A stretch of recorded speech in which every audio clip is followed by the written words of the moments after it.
ஹரி டைரக்ஷன்ல நம்ம விஷால் அண்ட் பிரியா பவானி சங்கர் அவரோட காம்புல வெளியில் வரப்போற ரத்னம் படத்தோட ஆஃபீஸியர் ட்ரெய்லர் வந்து இப்போ லான்ச் பண்ணிட்டாங்க. ஸோ அந்த ட்ரெய்லர் தான் இப்போ நம்ம ரியாக்ஷன் பண்ண போகிறோம். எஸ், நம்ம தேவிஸ்ரீ பிரசாத் அவர்கள் தான் அந்த படத்தை மியூசிக் பண்ணிட்டு இருக்கிறாரு. ஓகே, ரொம்ப நேரம் பேசணும்னா ஃபர்ஸ்ட் இந்த ட்ரெய்லர் பார்த்துருவோம். அதுக்கு முன்னாடி ஒரு சின்னதாக ஒரு ரெக்வஸ்ட், சாரி கேட்டே ஆகணும். ஏன்னா இந்த படத்தோட ட்ரெய்லருக்கு வந்து ஃபேமிலியோட ரியாக்ஷன் பண்ணுங்க அப்படின்னு ஒரு சில நல்ல உலகங்கள் கேட்டிருந்தாங்க. பட் இருந்தாலும் பண்ண முடியாது சூழ்நிலையில் நான் வந்து தள்ளப்பட்டுட்டேன். ஸோ இருந்தாலும் எல்லாரும் சேர்ந்து பண்ணணும்னா ரொம்ப டிலே ஆகும், அதுக்குள்ளே அந்த ட்ரெண்டே போயிடும். அப்படிங்கிறதுனால இன்றைக்கி நம்ம சோலோவாக நம்ம ரியாக்ஷன் பண்ணலாம்னு நினைக்கிறோம். So first of all sorry கேட்டுட்டேன். இப்போ நம்ம ட்ரெய்லர் பார்த்து வந்துருமா? எஸ், பார்த்துட்டு பிறகு பேசுவோம். ஏன்னா ரொம்ப ஆர்வமாக இருக்குது அந்த ட்ரெய்லர் பார்க்குறதுக்கு. ஏன்னா எனக்கு ஹரி சாரோட டைரக்ஷன் ரொம்ப பிடிக்கும். ஏன்னா அவர் ரொம்ப ஸ்பீடாக படம்னு போகுமா, அது மினிமம் கேரண்டி அந்த படமெல்லாம். அதனால் ஒரு சில படங்கள் வந்து ஒரே மாதிரி இருக்கும். பட் இருந்தாலும் மேக்கிங்ல இந்த படத்தில் எப்படி பண்ணியிருக்க போறான்னு பார்க்கறதுக்கு நான் ரொம்ப ஆர்வம். ஆந்திரா பார்டர்ல என்னையா நடந்துட்டு இருக்கு? ஆந்திரா பார்டர் என்னையா நடந்துட்டு தமிழ்நாட்டுல இருந்து திருப்பதியை ஆந்திராக்கு பிரிச்சு கொடுத்தப்போ பார்டர் தாண்டி வர எந்த பஸ்ஸும் திரும்பி போக முடியாது. எதுக்கு இவனுக்கு இவ்வளவு கோவம் வருது? யாருடா இவன்?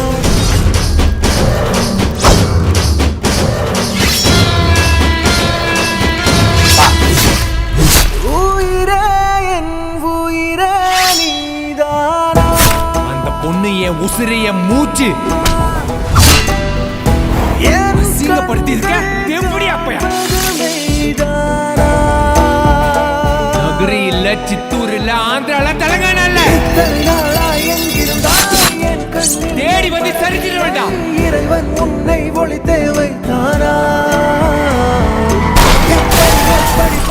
ஒருத்தர் உயிரோட இருக்க மாட்டீங்க, அச்சு தூயிடுவேன் ஓட்ட. இதுதானா? உன்னை இங்கே அனுப்பி வைத்தானா? மத்த பிசுறு அடிக்க கூடாது.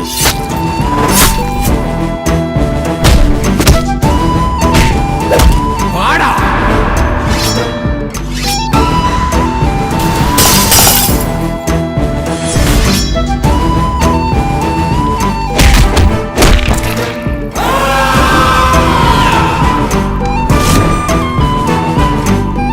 போலீஸ் டிபார்ட்மெண்ட் யாருக்காவது மெடல் கொடுக்கணும்னா அது நம்ம ரத்னத்துக்கு தான்டா கொடுக்கணும்.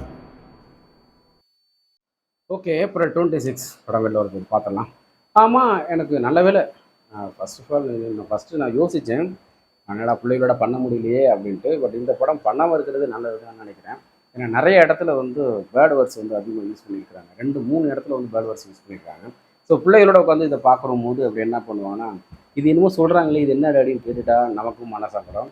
இதெல்லாம் வந்து திரையிலே பேசுகிறாங்களே, அப்பயே நம்ம வந்து ரியலில் பேசக்கூடாது அப்படிங்கிற மாதிரி கற்றுக்கிட்டா அதுவும் ஒரு பிரச்சனை.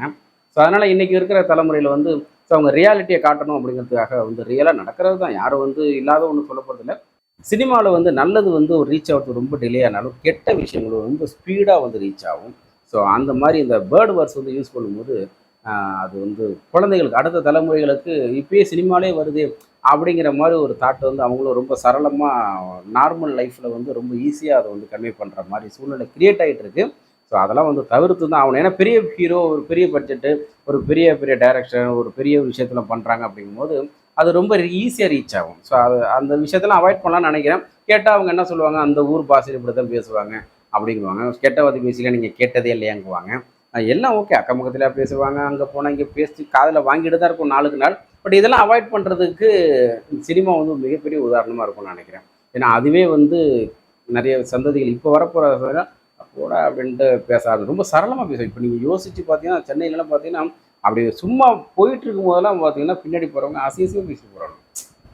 அது பப்ளிக்கில் பேசணும், 4 பேர் இருக்காங்க, லேடிஸ் இருக்காங்க, குழந்தைங்க இருக்காங்க, அதெல்லாம் பார்க்கறது இல்லை. ஏன்னா அது ஒரு ஹீரோயிசமாக அவங்க வந்து மைண்ட் அளவில் வந்து ஃபீல் பண்ணுறாங்க. அதுக்கு காரணம் இந்த மாதிரி பெரிய திரையில் பெரிய ஹீரோக்கள் வந்து பேர்ட் வேர்ட்ஸ் பேசுகிறது ஒரு காரணமாக இருக்கும்னு நான் நம்புகிறேன். அதுதான் உண்மை, எல்லாருக்குமே அது நம்பி தான் அவனை வெளியில். ஓகே, நம்ம கம் டு த பாயிண்ட் வந்துடுவோம். ட்ரெய்லர் ஆஸ் யூஸ்வல் நம்ம ஹரி சாரோட டைரக்ஷன், அதே ஸ்பீடு, அதே விஷயம், எல்லாமே ஓகே. பட் இருந்தாலும் சேம் கான்செப்ட் மாதிரியே எனக்கு தோணுது. ஏன்னா ஒரு பொண்ணு, இந்த பொண்ணை கடத்திட்டு போகிறாங்களா இல்லை பொண்ணை தூக்கிட்டு போகிறாங்களா, அந்த பொண்ணை போய் போராடி தூக்கிட்டு வர்றது. ஸோ எந்த ஊராக இருந்தாலும் நான் வந்து தூக்குவேன்டா, அது என் உசுர்றா அப்படிங்கிறது. ஸோ இதெல்லாம் வச்சு பார்க்கும்போது ஆல்ரெடி நிறைய படங்கள் சென்டிமெண்ட்டு, இது ஏதாவது ஒவ்வொரு இடத்துல ஒரு அப்பா அம்மா தூக்குறது, தம்பி தங்கச்சி தூக்குறது. இப்போ கூட லாஸ்ட்டாக யானை படத்தில் கூட நம்ம ஹரி சாரோட படத்தில் பார்த்தீங்கன்னா ஒரு பொண்ணுக்காக ஒரு விஷயம் நடக்கும். ஸோ அதே மாதிரி தான் இருக்கிற மாதிரி தோணுது. ஏதாவது ஒரு யூனிக்காக வேறு ஏதாவது ஒரு ஜானரில் வேறு ஏதாவது விஷயமா இருக்குமோ அப்படின்னு யோசிச்சா அப்படி ஹரிசாட்டை நம்ம எதிர்பார்க்க முடியாது போல இருக்குது. அவருக்கு என்ன வருமோ இதுதான் எனக்கு வரும், இதை நான் வந்து படத்துக்கு படம் வெவ்வேறு ஹீரோ வச்சு வெவ்வேறு விதமாக நான் பண்ணிக்கிறேன் அப்படிங்கிற மாதிரி நினைக்கிறேன். படங்களை வந்து ஆனால் ஒரே விஷயம் எனக்கு என்ன பிடிக்கும்னா, எத்தனை தான் வந்து ஒரே மாதிரி இருந்தாலும் அந்த படத்தையும் பார்க்குற மாதிரி இருக்கும். அது மாதிரி கொண்டு வந்துடுவார். ஸோ பாடல்கள் கொஞ்சம் நல்லா இருந்துடும், பேக்ரவுண்ட் மியூசிக் நல்லாயிருக்கும், ரொம்ப ஸ்பீடாக ஸ்க்ரீன் ப்ளே மூவ் ஆகும். ஸோ இதெல்லாம் வச்சு ஆக்ஷன் முக்கியமாக பிடிக்கும். ஸோ பசங்களுக்கு இது ரொம்ப பிடிக்கும். அதெல்லாம் வந்து 100% ஹரி சார் வந்து நம்ம ஒத்துக்கிட்டு தான் ஆகணும். பட் சொன்னதே சொன்னாலோ அரைச்சமாகவே திரும்ப அரைச்சிட்டாலோ ஏதாவது ஒரு ரூபத்தில் வந்து போர் அடிச்சிடும். அது வந்து அதுக்கு உதாரணமாக நிறைய டைரக்டர் வந்து பழைய டைரக்டர்ஸ்லாம் இருக்காங்க. எவ்வளோ தான் சூப்பர் ஹிட்டாக கொடுத்தாலும் ஒரே மாதிரி இருந்துச்சுன்னா அதுக்கப்புறம் ஒதுக்கிடுவாங்க. ஸோ அந்த மாதிரி ஒரே மாதிரி இல்லாமல் வேறு ஏதாவது யூனிக்காக இருக்கிற மாதிரி சூழ்நிலை கிரியேட் ஆகிடுச்சுன்னா இன்னும் கொஞ்சம் விஷயம் நல்லாயிருக்கும். சரியா? ஓகே, அதே மாதிரி தான் இருக்குது எனக்கு. ஓகே, பார்க்கும்போது ட்ரெய்லர் பார்க்கும்போது ஆல்மோஸ்ட் எங்கேயுமே ஒரு புதுசாக ஒரு விஷயத்த நம்ம பார்க்குறோம் அப்படிங்கிற மாதிரி தோணாமல் ஆல்ரெடி பார்த்த விஷயம் மாதிரி இருக்கே அப்படிங்கிற மாதிரி தான் எனக்கு பர்சனலாக தோணுச்சு. எனக்கு அந்த பேர்ட் வேர்ட்ஸ் பேசுகிற சுத்தமாக பிடிக்கல. முன்னாடியாவது பேர்ட் வேர்ட்ஸ் பேசும்போது மியூட் போடுவாங்க, இப்போல்லாம் மியூட்டு கூட போட மாட்டேங்கிறாங்க. அது ஏன்னு எனக்கும் புரியல. சென்சாரில் அதெல்லாம் தடை வைக்கிறாங்களா எனக்கு தெரியல. மேபி யூடியூப்புக்குனால அதை அப்ரூவ் பண்ணுறாங்க. பெரிய ஸ்க்ரீனில் வரும்போது அதை மியூட் பண்ணுவாங்கன்னு நினைக்கிறேன், இல்லையா? இல்லைன்னா அந்த காலத்துலேருந்து இந்த வார்த்தை பேசிகிட்டு தான் இருக்காங்க. நிறைய படங்களில் கிராமத்து படங்கள்லாம் பார்த்தீங்கன்னா அந்த காலத்துலேருந்து ரொம்ப சரளமாக பேசிகிட்டு தான் இருக்காங்க. கேட்டால் கிராமத்தில் அப்படி தான் பேசுவாங்க அப்படிங்கிற மாதிரி டைரக்டர்ஸுங்களோட கருத்து. பட் இருந்தாலும் அது திரையில் வெளியில் வரும்போது நிறைய பேரோட மனசில் அது ஒரு இம்பேக்டை திணிக்குது அப்படிங்கிறது உண்மையான கசப்பான ஒரு உண்மை தான். வேறு வழியே இல்லை, அதை ஒத்துக்கிட்டு தான் ஆகணும். ஓகே காய்ஸ், நெக்ஸ்ட் ஒரு வீடியோவில் திரும்ப சந்திப்போமா? நன்றி, வணக்கம்.